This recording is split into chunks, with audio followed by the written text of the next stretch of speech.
Your guide would cut your throat for $10. And even if he didn't, you'd be shot by bandits or scalped by Indians. My gun is your safe passage. You're going to need it.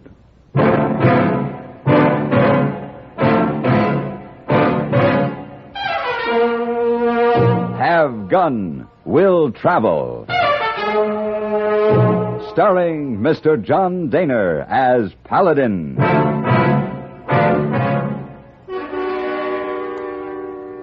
San Francisco, 1875. The Carlton Hotel, headquarters of the man called Paladin. You know, hey, boy, I'm bored this afternoon. Too much of the same thing. Oh, you saw Mr. Paladin. If only something different would happen. I say, Porter. Oh, something different, Mr. Paladin. Which is the way to Fleetown, Montana? Fleetown? Yes. Perhaps I might help. My name is Paladin. Why, thank you, sir. I'm James Brunswick. Hey, boy, bring Mr. Brunswick some brandy. No, you're very kind, but I can't tarry. You see, my father, the 8th Earl of Aylsbury, invested money in this ranch in Montana, and now that my brother's dead, his share was left to me. And you're going there to take possession? Precisely, yes. My interest is half. The rest is owned by a fifth cousin, Miss Felicia Carson.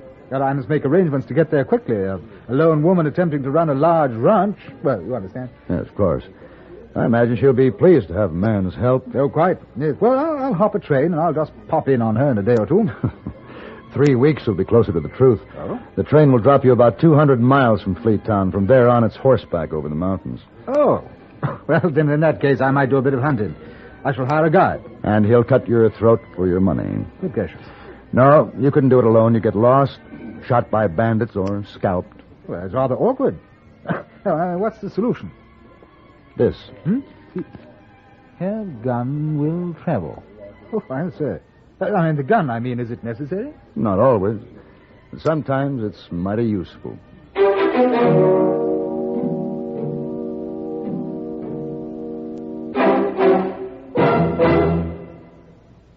If dandruff dulls your hair, leaves your scalp itchy, please listen. You can get rid of annoying dandruff so fast today, no one should suffer any longer.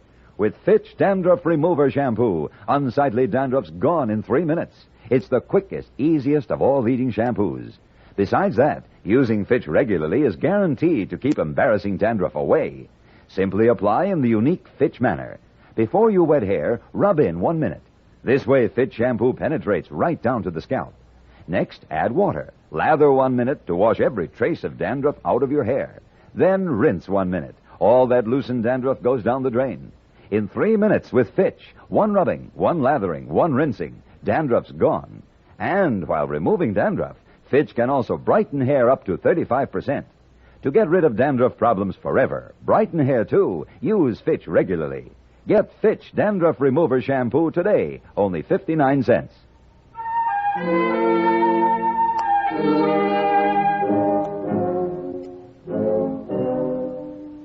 James Brunswick, 9th Earl of Aylsbury, endured the 3-week ride over the mountains with the help of an English saddle, a sun helmet, and 2 pack horses carrying his trunks and carpet bags. He marveled at the size, the coldness, the expanse, and the beauty of the land. There were some Indians lounging around the general store when we rode into Fleetown. They stared at him fascinated. He stared back, fascinated. We dismounted and walked up the steps. This is Fleetown, mister. You looking for someone special? Yes. Miss Felicia Carson. Perhaps you can direct us to the King's Arms Ranch, sir? I'll be danged. Miss Carson? What is it, Wardy? Ma'am, I think your cousin from England just got here. What?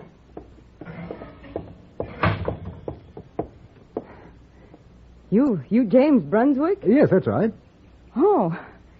Well, I reckon you're my kinfolk. Oh, my goodness, Cousin Felicia. Why, this is delightful. Well, I reckon. I'm pleased to meet you. I'm delighted. This is my friend, Mr. Paladin. A pleasure, Miss Carson. The same. This here's Wardy, my foreman. Howdy. You go see if them horses is shod yet, Wardy. Yes, ma'am. Who is Crazy Clothes? I beg your pardon. Crazy Clothes. Harry, you go on about your business. Quit standing around and staring. And take your braves with you. Go on now. Go on. Crazy clothes. I say, Cousin Felicia, those are savages. No, them's Harry Blackfoot, Little Horse, and a few of the boys from across the road is all. James is disappointed that we didn't see any Indians on the trail. Ah, good thing, too. The only braves you'd run into up there'd be a war party taking scalps. Oh, Harry and them a lot more peaceable. They ain't smeared war paint in years. War paint? Taking scalps? By Joe, it's all true, then, just as I've read. Makes good reading, but it's nothing you'd care to see. No, I expect not. Well. So this is your cousin all the way from England, huh? Now, look, NG, let's not have Now, any... wait a minute. You the one who shot that poor little bear cub on that pack horse? I shot him, sir, but he's scarcely a cub. Listen to him, boy. Why, mister, you just ain't acquainted with the Montana breed of bear. Full grown, they're as big as this house. Really? Well, I never heard of any animal that large. I've only been in on the kill of one full-size Montana bear myself. I was with the Army. Took a 10-pound shot to bring him down. How extraordinary. And you know what we found when we peeled the hide off him? No, what? Why, bear skin, you blame fool. Well, I must say the joke is on me, what? It sure is. What a dude. Come on, let's get up. You tripped me. How's the water in the horse trough? I guess it's a horse on you, and You think that's funny, do you? You must admit a man swimming in a horse trough looks pretty foolish. Not as foolish as you will with your jaw busted. Seems like NG finally bit on one himself, and he don't like the sour taste. You're kind of handy with your practical jokes, mister. Next time, it might be better to let a man become acquainted with the local customs before you try to make a fool of him.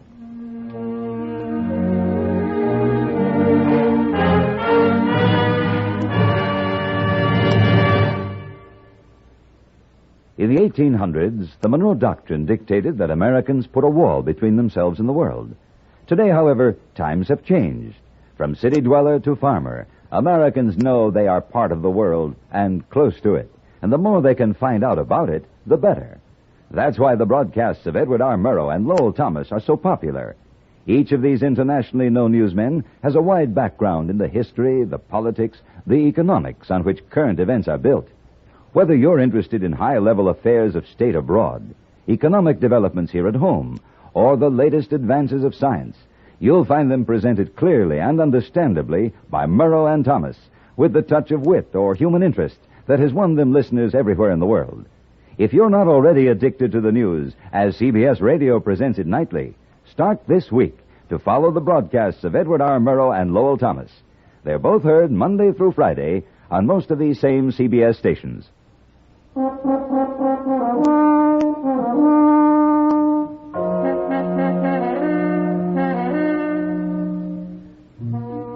James Brunswick, 9th Earl of Aylsbury, changed to knickers once we got to the ranch. After tea and a pipe, he picked up his riding crop and announced it was time to look things over. Felicia Carson reckoned it was time. I tagged along. We made a circuit of the main ranch buildings and ended up sometime around dusk back at the corrals. Well, that's the works, Jamie. These buildings, 6,000 head of cattle and 12,000 acres of land. It's immense, absolutely immense. And you've been looking after all this alone. You know, you're an amazing woman, Felicia. Had to be done. Well, now that I'm here, I intend to take this burden off your shoulders. You just sit back and be the lady of the manor, huh? Well, thanks, Jamie, but for a while you just sort of take it easy and don't strain yourself none. I'm going up to the house. Supper's in a half an hour. What? Well, I'm afraid that she doesn't take me very seriously, Paladin. That'll change. Right now, you're sort of unusual to her. To everyone. You know, I've been thinking about N.G. and his little joke this morning. I was being tested, wasn't I? Yeah. And they think that a man who can be tricked is a fool. See, around here they figure there are two kinds of no good people, cowards and fools. In a rough situation, the coward will run out on you, and the fool might make a fatal mistake. And I showed myself up to be a fool. No. But you showed you've got a lot to learn. Let's say you've lost face. You don't quite fit in yet. How does one go about fitting in, Paladin? Well, here. This is your saddle. English. Made for riding. Nothing else, right? Well, what else is there? Well, look at the saddle of mine. The Western saddle. But yeah, it's a cumbersome, heavy sort of thing. Maybe, but there's a reason for everything. See the horn here?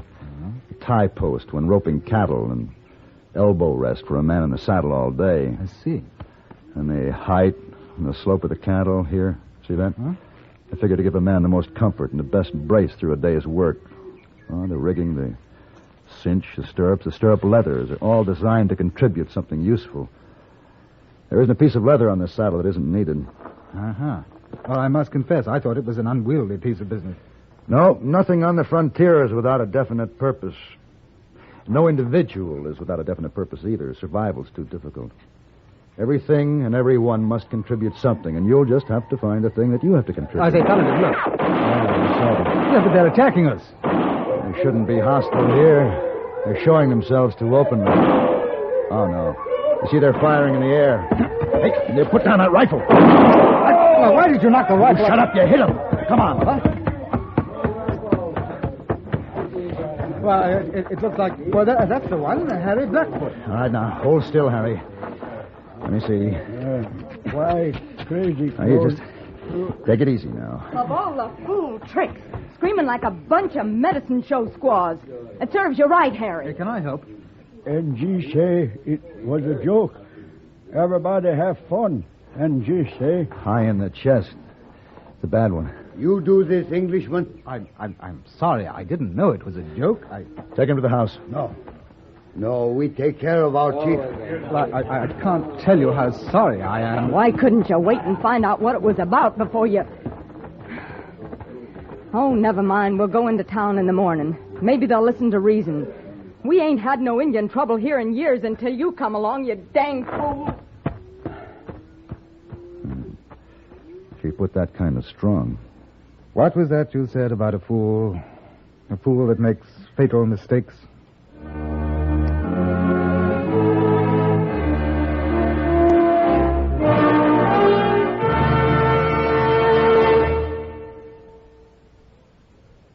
Toward greater victories, the March of Dimes is again asking your help to wipe out the deadly cripplers of thousands of children and adults. Not only polio, but arthritis and birth defects. Did you know that 1 out of every 7 persons in the United States will suffer from arthritis, an exceedingly painful disease for which no cure has yet been found, and that it menaces our youngsters as well as older people? And did you know that 1 out of every 16 babies born this year will have a birth defect? You have helped the March of Dimes fight polio and emerge the winner in the battle. And now your 1959 contribution to the March of Dimes can help win the battle with these other awful cripplers. We did it before, and with your help, we can do it again. Send your gift of money to your local March of Dimes headquarters. Send it tonight.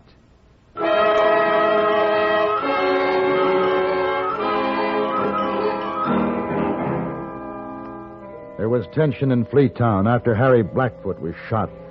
No one knew what the Indians might do about it.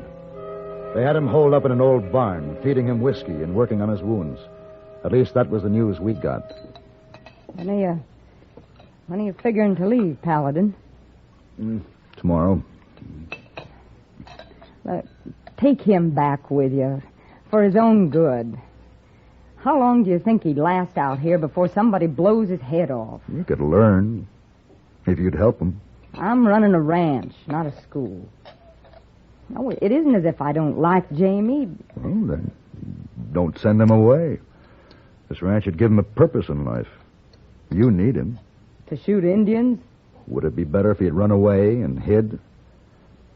Well, he should have used his head before he used that rifle. He reacted the way any man would. He was attacked, picked up the rifle, and defended himself. Good morning. I'm sorry to have kept you waiting. Morning. Now, when we get to town, Jamie, you let me do the talking. The Indians have probably cooled down by now. If Harry Blackfoot is all right.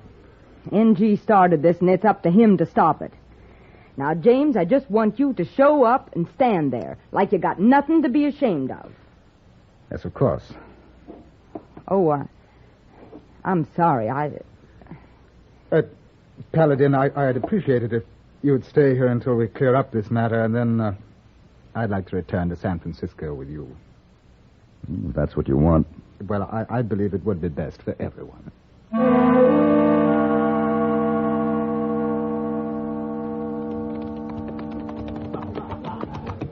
There he is, propped up against the log under the tree. Harry Blackfoot seems to be recovering very well. He's drunk. They're all drunk. Look at that barrel of whiskey. Bet they got it from NG. We better get NG before we try talking to Harry. Now, you can't stay out here alone, James. Come with us. Well, I'd like to apologize to that fellow. No, not right now.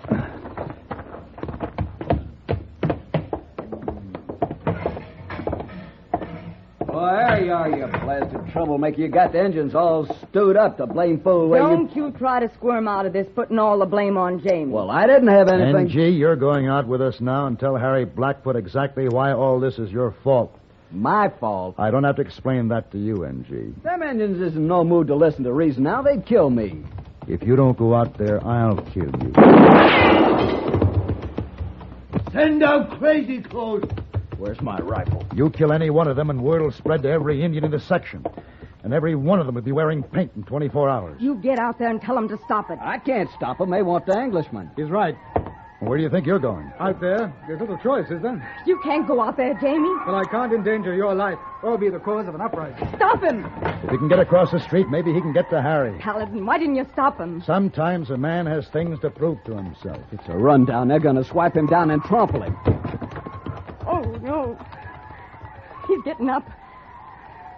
Here comes another one. No man can take that kind of punishment. Oh, no. He's getting up again. He's trying to get to Harry Blackfoot. I'm going out there. Wait here. They'll kill you too, Paladin, if you interfere.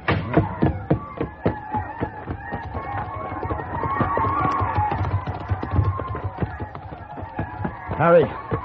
Call him off, Harry. No. Braves teach lesson. We could have shot your braves by now, but that would have made a war. He's had his lesson. He's been hurt enough. Crazy Clothes on his feet. Listen to me, Harry. Only a few may wear clothes like that. It is a proud uniform from a far-off land. Only brave and honorable men wear that uniform. The clothes are the sign of a great and wise leader, a man of strength, a man like yourself. You see how he behaves? Enough!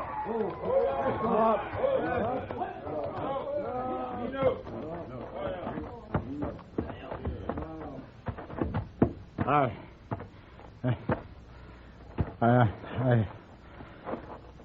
feel I owe you an apology, old man. I'm really dreadfully sorry, you know. Inexcusable. You're right. He brave man.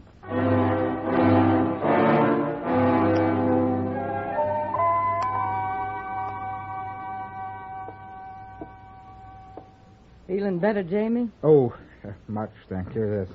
Fortunate the store carried my size in stock. How do you like me? Do I look like a rancher? Paladin? I guess you do at that. Wow. Come on in, Harry. Where'd he get your clothes? He requested them. Only brave and honorable man wear this uniform. Great and wise leaders? That's right, Harry.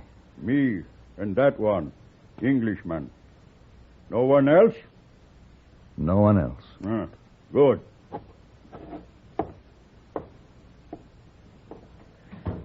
Well, he seems quite happy. Now, Paladin, shall we return to the ranch and pack? Oh, you're not going to run out and leave me now, Jamie.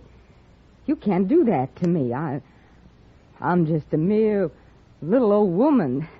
That ranch needs a man. Oh, thank you for the offer, Felicia, but really, I'm afraid there's so little that I have to contribute out here. Except courage. Oh, come now, Paladin. I mean, one doesn't talk about that sort of thing. Mr. Paladin, you're traveling back to San Francisco alone. Well, if you insist, I stay. One favor before I leave, James. Oh, yes, of course. I'd like the address of your tailor in London. If I sent him my measurements, perhaps he could make me a brave and honorable chief.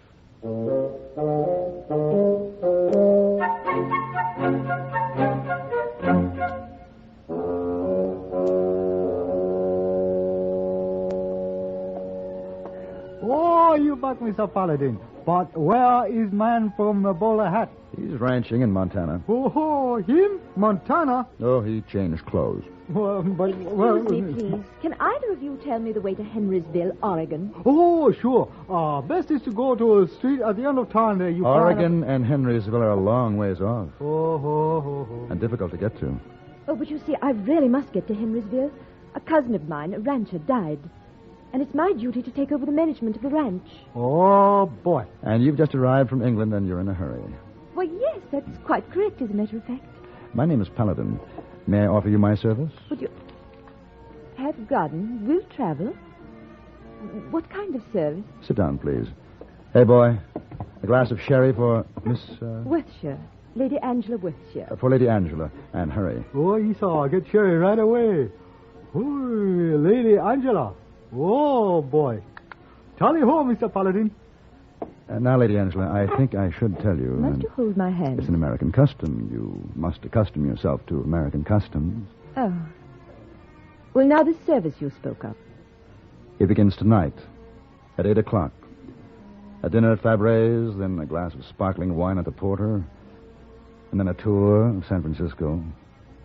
You must see the points of interest before you leave. I feel I'm already indulging myself in something interesting. Lady Angela, I know I can assist you. You know something, Mr. Paladin? I'm quite certain you can.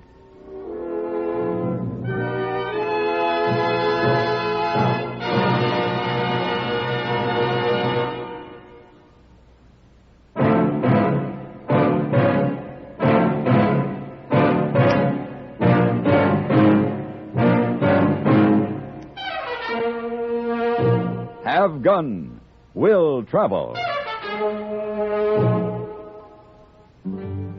Created by Herb Meadow and Sam Rolfe, he is produced and directed by Norman MacDonald and stars John Daner as Paladin, with Ben Wright as Hayboy. Tonight's story was written by Sam Rolfe and adapted for radio by John Dawson. Featured in the cast were Virginia Christine, Ralph Moody, Gene Bates, Barney Phillips, James Nusser, and Harry Bartell. Hugh Douglas speaking.